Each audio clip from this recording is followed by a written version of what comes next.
ሰላም ጤና ይስጥልኝ የተከበራችሁ የገበያ ሚዲያ ቤተሰቦቻችን፣ በዛሬው መሰናዷችን የምስራቅ አፍሪካን ፖለቲካዊ ገጽታ የሚቀይሩ 3 አበይት ርዕሰ ጉዳዮችን ይዘላችሁ ቀርበናል። የመጀመሪያው የኢትዮ ኤርትራ ጉዳይ ይሆናል። በኢትዮጵያና በኤርትራ መካከል የነበረው የቃላት ጦርነት ወደ አዲስ ምዕራፍ መሸጋገር ጀምሯል። አስመራ የአዲስ አበባን የድንበር ጥሰትና የታጣቂዎች ድጋፍ ክስ ትርጉም የለሽ ስትል አጣጥላ ምላሽ ሰጣለች። ይህ የኤርትራ ምላሽ ሀገሪቱ ከኢትዮጵያ ጋር ለሚደረግ ማንኛውም አይነት የድንበርም ሆነ የወደብ ድርድር በሩን ዝግ ማድረጓን የሚያመላክት ነው ተብሏል። የኤርትራ ምላሽና ከዚሁ ጋር ተያይዘው በቀጣይ ሊፈጠሩ የሚችሉ ስጋቶችን በዝርዝር እናስደምጣቸዋለን። በተመሳሳይ የኢትዮጵያ የባህር በር የመያዝ ስትራቴጂካዊ ፍላጎት ከፈረንሳይ መንግስት ድጋፍ ማግኘቱ ተሰምቷል። የፈረንሳይ አምባሳደር በሰጡት በዚህ መረጃ ፈረንሳይ የኢትዮጵያን የወደብ ጥያቄ ሙሉ በሙሉ ትቀበለዋለች ብለዋል። ይህም ፓሪስ በተባበሩት መንግስታት ድርጅት የጸጥታው ምክር ቤት ያላትን የቪቶ መብት ተጠቅማ የኢትዮጵያን ጥያቄ ዓለም አቀፍ ሕጋዊነት ሊያሰጣት ይችላል የሚል መልካም ዜና ነው የተሰማው። እንዴት ስለሚለው ጉዳይ በስፋት እናስደምጣቸዋለን። የመጨረሻው መረጃችን ደግሞ ሱዳን ትሆናለች። ለዓመታት በአውዳሚ ጦርነት ስትታመስ የቆየችው ሱዳን በመጨረሻ የሰላም ጭላንጭል እየታየባት ነው። የተባበሩት አረብ ኤሚሬትስ የአሜሪካን የሰላም እቅድ ለመቀበልና ወታደራዊ ድጋፏን ለማቆም መወሰኗን አረብ ኒውስ አስነብበዋል። ይህም የምስራቅ አፍሪካ አንዱ ትልቅ አካል የሆነችው ሱዳን እንድትረጋጋ ትልቅ እድል ይፈጥራል ተብሏል። ይህ የአቡዳቢ አቋም ለቀጠናው ሰላም ያለውን ትርጉምና በአሜሪካ የቀረበውን የሰላም እቅዱን 5 ዋና ዋና ነጥቦች በዝርዝር እንዳስላችኋለን። እናንተ ብቻ አብራችሁን ስትቆዩ እነዚህንና በሌሎች ተያያዥ ጉዳዮች ዙሪያ ያዘጋጀነውን ጥልቅ ትንታኔ እንደምትወዱት በመተማመን ነው። ለቻናላችን አዲስ ከሆናችሁ ሰብስክራይብ በማድረግና የደወል ምልክቷን በመጫን ቤተሰብ እንድትሆኑ እንጋብዛለን። ቪዲዮውን ከወደዳችሁት ላይክና ሼር ማድረጋችሁን እንዳትረሱ። በተለይ ከኤርትራ ምላሽ ጋር ተያይዞ የተሰማችሁን ሀሳብ አስተያየት ብትጽፉልንም ደስ ይለናል። ከአፍታ ቆይታ በኋላ ተመልሰን እንገናኝ።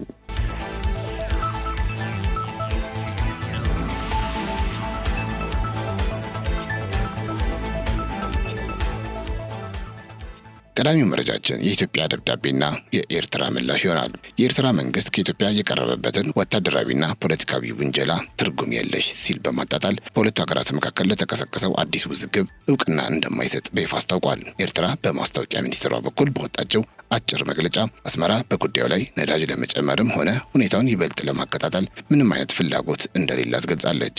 ይህ ምላሽ የመጣው አዲስ አበባ የአስመራ ጦር ድንበር ጥሶ የመግባት እርምጃ በጽኑ በኮነነች በማግስቱ ሲሆን ኤርትራ ግን የቀረበባትን ክስ ሐሰትና የፈጠራ በማለት ከመቃወም አልፋ ድርጊቱን ላለፉት 2 ዓመታት ሲካሄድ የቆየ የጥላቻ ዘመቻ አካል አድርጋ ፈርጀዋለች። ኢትዮጵያ በበኩሏ ለኤርትራ የውጭ ጉዳይ ሚኒስትር በላከችው ደብዳቤ የአስመራ ሰራዊት በሰሜን ምስራቅ በኩል ሉዓላዊ ግዛቷን ተቆጣጥሮ እንደሚገኝና ይልቁንም አሁን ላይ ሰርጎ የመግባት አድማሱን ማስፋፋቱን ገልጻለች። የኢትዮጵያ የውጭ ጉዳይ ሚኒስትር ዶክተር ጌዲዮን ጢሞቴዎስ የኤርትራ መንግስት በኢትዮጵያ ውስጥ ለሚንቀሳቀሱ የተለያዩ ታጣቂ ቡድኖች ቀጥተኛ የቁሳቁስና የሎጂስቲካዊ ድጋፍ በማድረግ ቀጠናዊ ውጥረትን እያባባሰ ነው ብለው መወንጀላቸው ይታወሳል። ይህ ክስ ከዚህ ቀደም በተባበሩት መንግስታት ድርጅት በኩል ሲቀርቡ ከነበሩ ተመሳሳይ ቅሬታዎች ጋር የሚገጣጠም ሲሆን አዲስ አበባ አስመራ ጦሯን ከያዘችው ስፍራ እንድታስወጣና ለሰላማዊ ድርድር ዝግጁ እንድትሆን በይፋ መጠየቋ ይታወሳል። ይህ በሁለቱ ሀገራት መካከል የተፈጠረው የቃላት ጦርነትና ዲፕሎማሲያዊ መካካድ የአፍሪካ ቀንድን ጂኦፖለቲካዊ መረጋጋት በእጅጉ የሚፈታተን አደገኛ ክስተት ነው ማለት ይቻላል። የኤርትራ ምላሽ ይዘትና ድምጸት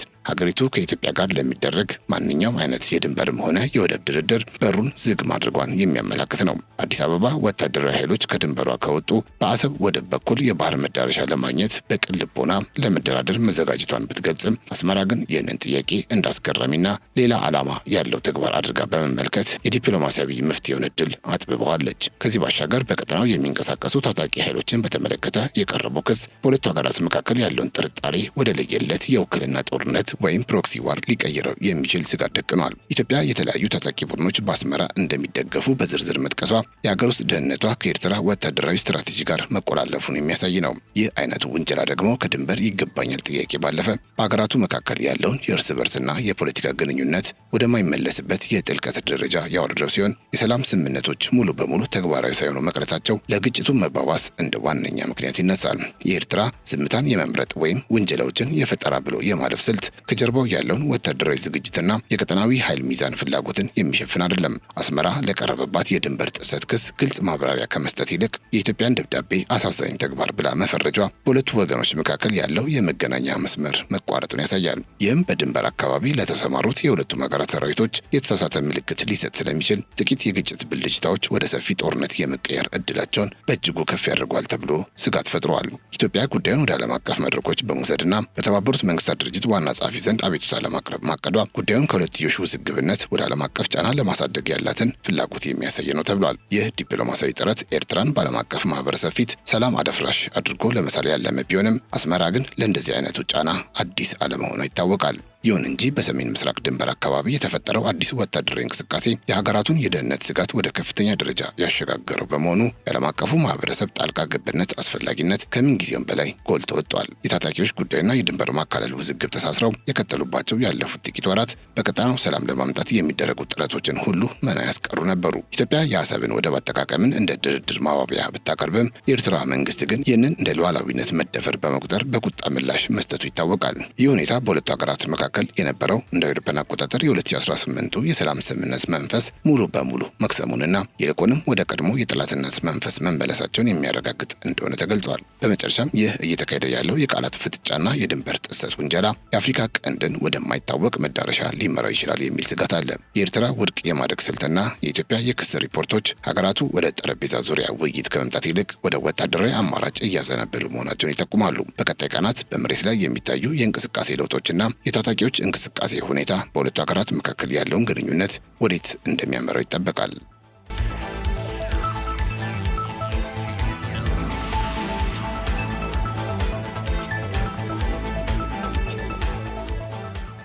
ሌላኛው መረጃችን ከፈረንሳይ የተሰማው የብስራት ዜና ይሆናል። የፈረንሳይ መንግስት የኢትዮጵያን የባህር በር የመፈለግ ስትራቴጂካዊ ፍላጎት ተገቢና ህጋዊ መሆኑን አረጋግጠዋል። በአዲስ አበባ የፈረንሳይ አምባሳደር ኤሌክሲ ላሚክ ከሪፖርተር ጋዜጣ ጋር በነበራቸው ቆይታ እንደገለጹት የፈረንሳዩ ፕሬዝዳንት ኢማኑኤል ማክሮን ኢትዮጵያ ያላትን የወደብ አማራጭ የማስፋፋት ፍላጎት እንደሚደግፉ በይፋ ገልጸዋል። አምባሳደሩ አክለውም ይህ ጥያቄ ሊመለስ የሚችለው ግን በጎረቤት ሀገራት ሉዓላዊነት ላይ ሳይጋፋ በዓለም አቀፍ ህግጋት መሰረትና በሰላማዊ ውይይት ብቻ መሆኑን አሳስበዋል። ፈረንሳይ ለኢትዮጵያ የባህር ኃይል ግንባታ የምታደርገው ድጋፍም ከወደብ ባለቤትነት ጥያቄ ጋር እንደማይገናኝና የሀገሪቱን የመከላከል አቅም ለመገንባት ያለመ መሆኑን አስረድተዋል። ፈረንሳይ ለኢትዮጵያ የባህር በር ጥያቄ የሰጠችው ይህ እውቅና አዲስ አበባ በአፍሪካ ቀንድ የምታደርገውን የዲፕሎማሲ ግፊት ወደ ላቀ ደረጃ ያሸጋግረዋል ተብሏል። ጄስካ የተሰኘው ተነባቢ ድረገጽ እንዳስነበበው ፈረንሳይ በጸጥታው ምክር ቤት ያላትን ድምፅ ተጠቅማ የኢትዮጵያን ጥያቄ በዓለም አቀፍ መድረክ ተቀባይነት እንዲያገኝ የማድረግ አቅም ሊኖራት ይችላል ብለዋል። ይህ ድጋፍ ኢትዮጵያ ከጅቡቲ ወደብ ጥገኝነት ለመውጣት የምታደርገውን ጥረት የወረራ ፍላጎት አድርገው ለሚፈርጁ ወገኖች ጠንካራ ዲፕሎማሲያዊ ምላሽ ተደርጎ ተቆጥሯል። ፈረንሳይ በጸጥታው ምክር ቤት ከአምስቱ ቋሚ አባላት አንዷ መሆኗ በምክር ቤቱ የሚቀርቡ የውሳኔ ሀሳቦች ላይ ቀጥተኛ ተጽዕኖ የማሳደር አቅም እንዳላት ይታወቃል።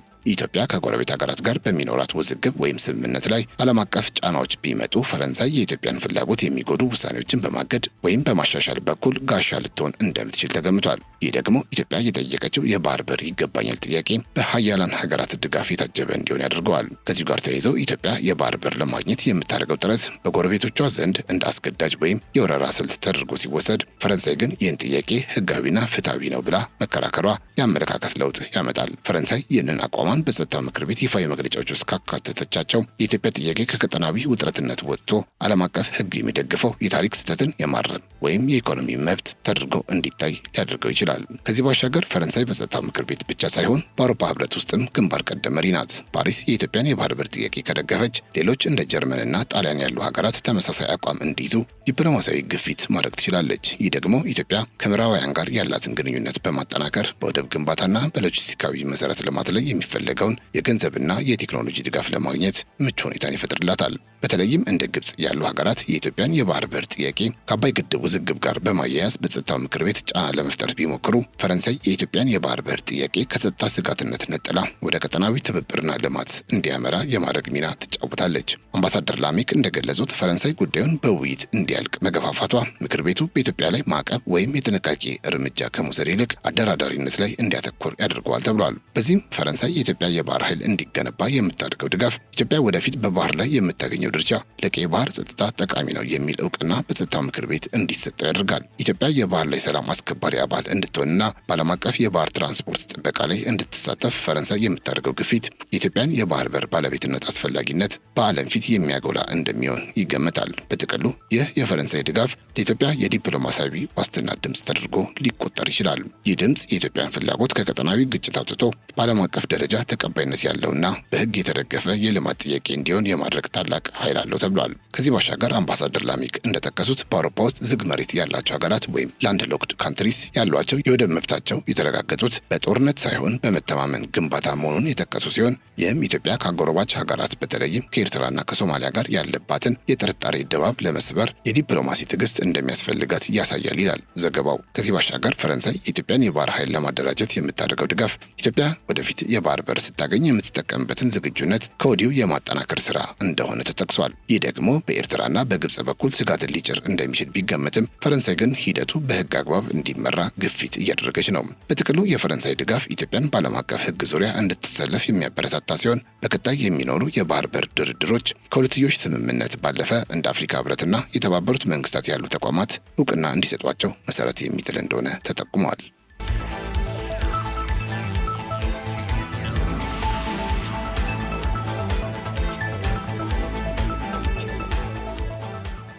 ወደ መጨረሻው መረጃችን ስናመራ ሱዳንና የተባበሩት አረብ ኤሚሬትስ እናገኛለን።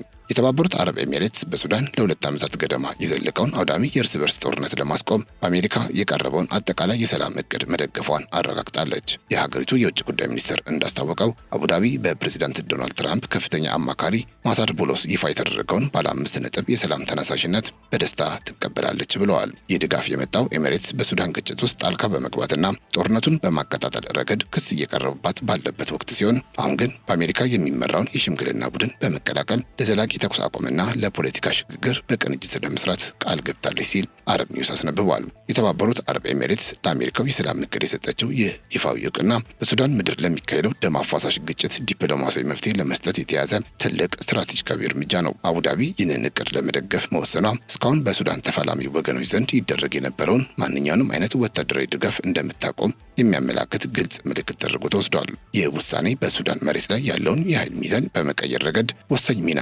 የሚጫወት ሲሆን የውጭ ኃይሎች ጣልቃ ገብነት መቆም ደግሞ ተፋላሚዎቹ ወደ ድርድር ጠረጴዛ እንዲመጡ የሚያስገድድ ጠንካራ ዲፕሎማሲያዊ ጫና ይፈጥራል። በአማካሪው ማሳድ ቡሎስ የቀረበው የሰላም እቅዱ ሱዳን ከገባችበት የጥፋት አዙሪት ወጥታ ወደ መረጋጋት እንድትመለስ የሚያስችል ሁለንተናዊ ማዕቀፍ የያዘ ነው። ኤሚሬትስ በአስቸኳይ ተኩስ ለማቆም የሚደረጉ ጥረቶችን እንደምትደግፍ መግለጿ በካርቱምና በሌሎች ስትራቴጂካዊ ግዛቶች የሚካሄደው ውጊያ እንዲቆም ያላትን ተጽዕኖ እንደምትጠቀም ያሳያል። የጦር መሳሪያ ፍሰትና የወታደራዊ ሎጂስቲካዊ ድጋፍ መቋረጥ በሱዳን ሰራዊትና በፈጥኖ ድራሽ ኃይል መካከል ያለውን ፍልሚያ በማርገብ ለሰላማዊ ሰዎች ደህንነትና ለሰብአዊ እርዳታ አቅርቦት ምቹ ሁኔታን ይፈጥራል። ይህ የኤሚሬትስ የአቋም ለውጥ ለሱዳን ብቻ ሳይሆን ለምስራቅ አፍሪካ ቀጠና በሙሉ ትልቅ የምስራችና የሰላም ብስራት ሆኖ ሊመዘገብ ይችላል። ሱዳን የምስራቅ አፍሪካ የደህንነት ምሰሶ በመሆኗ አገሪቱ ወደ ሰላማዊ ሁኔታ መመለሷ በቀጠናው ላይ የተደቀነውን የስደተኞች መፈናቀልና የአሸባሪ ቡድኖች መስፋፋት ስጋት በእጅጉ ይቀንሰዋል። የአቡዳቢ ከወታደራዊ ድጋፍ ወደ ሽምግልና መሸጋገር በጎረቤት ሀገራት ዘንድ የነበረውን ስጋት የሚያስወግድና ቀጠናዊ ትብብርን ወደ አዲስ ምዕራፍ የሚያሸጋግር የታሪክ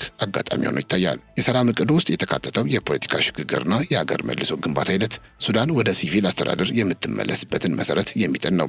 ኤሚሬትስ በአሜሪካ የሚመራውን ኳድ ቡድን በመቀላቀል ከግብጽና ከሳውዲ አረቢያ ጋር በቅንጅት ለመስራት መስማማቷ የቀጠናዊ ኃይሎችን ድጋፍ በአንድ አቅጣጫ እንዲፈስ ያደርገዋል። ይህ ስምምነት ሱዳን ከውክልና ጦርነት ማዕከልነት ወጣ የኢኮኖሚና የልማት አጋር እንድትሆን እድል የሚሰጥ ሲሆን የአቡዳቢ የፋይናንስ አቅምም ለሀገሪቱ መልሶ ግንባታ ወሳኝ የጀርባ አጥንት እንደሚሆን ይጠበቃል። በተጨማሪም የኤሚሬትስ አዲሱ አቋም በዋሽንግተንና በአቡዳቢ መካከል ያለውን ግንኙነት ይበልጥ የሚያጠናክርና ለሱዳን ዘላቂ ሰላም ዋስትና የሚሰጥ ነው። ፕሬዚዳንት ዶናልድ ትራምፕ በደላላነት የሚያከናውኑት ይህ የሰላም ተነሳሽነት ኤሚሬትስን እንደ ቀጠናዊ የሰላም አጋር እንድትታይ የሚያደርጋት ነው። ይህም በምስራቅ አፍሪካ ለሚንቀሳቀሱ ሌሎች የሰላም ጥረቶች እንደ አርአያ የሚወሰድ ሲሆን የውጭ ኃይሎች በግልጽ ለሰላም ሲቆሙ የሚገኘውን ውጤት ዓለም አቀፉ ማህበረሰብ በጥቅባር የሚያሳይ ነው። በጥቅሉ ሱዳን የምትረጋጋ ከሆነ በቀይ ባህር ቀጠናና በአፍሪካ ቀንድ ላይ ያለው የጸጥታ ስጋት በከፍተኛ ሁኔታ እንደሚቀንስ እሙን ነው። የተባበሩት አረብ ኤሚሬትስ ወታደራዊ ጣልቃ ገብነቷን አቁማ ለዲፕሎማሲያዊ መፍትሄ እጇን መስጠቷ ለሱዳን ሉዓላዊነት መከበርና ለሕዝቧ ሰላም ትልቅ ተስፋ የሚሰጥ ነው። ይህ ታሪካዊ እርምጃ በቀጣይ ቀናት ወደ ተግባር ሲቀየር ሱዳን ዳግም ሰላሟን የምታገኝበትና የምስራቅ አፍሪካ ተምሳሌት ሆና የምትወጣበትን ጊዜ ሩቅ እንደማያደርገው በብዙዎች ዘንድ ታምኖበታል።